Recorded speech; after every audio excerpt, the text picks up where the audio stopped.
So everything's great, right? And our eye is kind of like a fancy, chemistry instrument. But how do we detect absorbance in a particular material and when it's not just our eyes? Because our eyes only have this small, narrow little window of radiation. And we can only detect approximately 400 to 700 nanometers.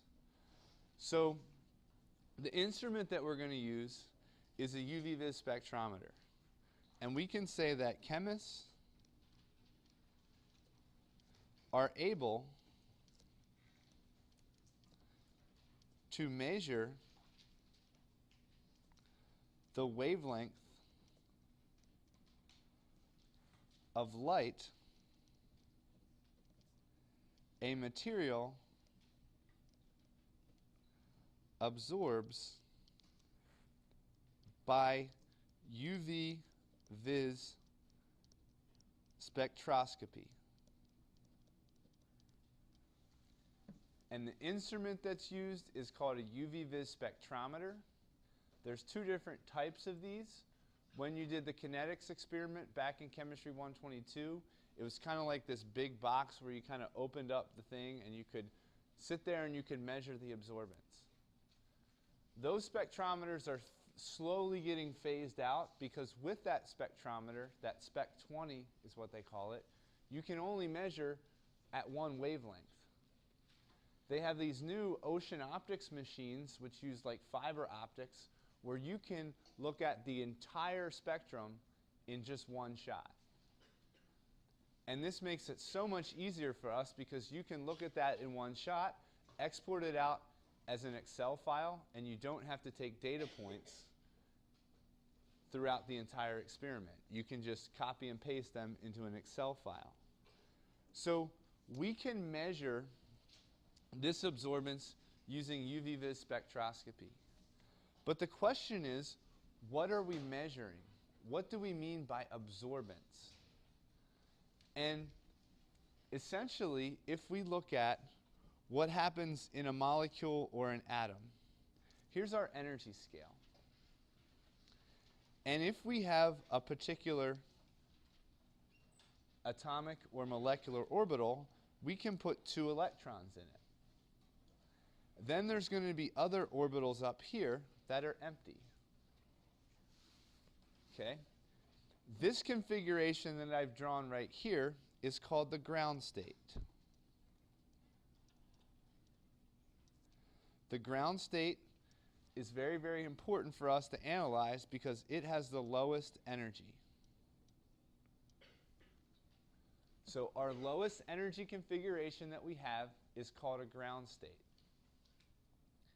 No matter what happens in a solid or a material or an ion or a molecule or anything that we have in chemistry, everything is going to be done to achieve this ground state or lowest energy configuration. If I want to take an electron and promote it up to this higher energy level, I need to add energy. So if I go from a ground state to something called an excited state, we must add energy. And now our electron configuration can look something like this.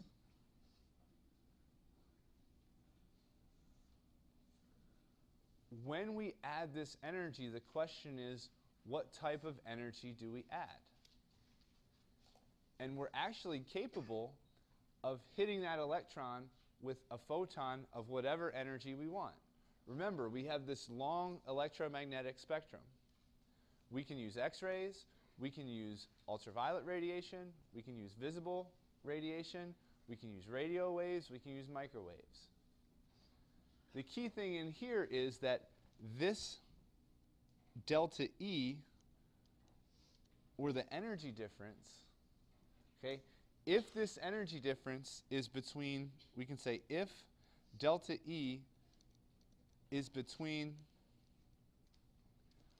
400 to 700 nanometers, we observe color.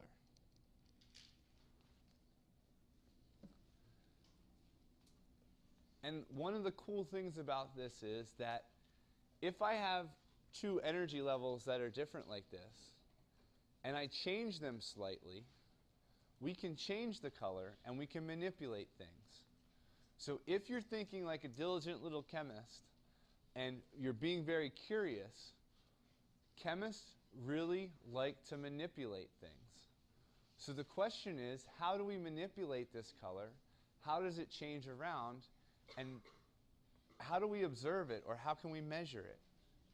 So what we have to have is a good, a good foundation and a good background of how these particular orbitals are formed and how we can manipulate them. For example, that nickel complex is blue, the cobalt complex is pink, the zinc complex is clear.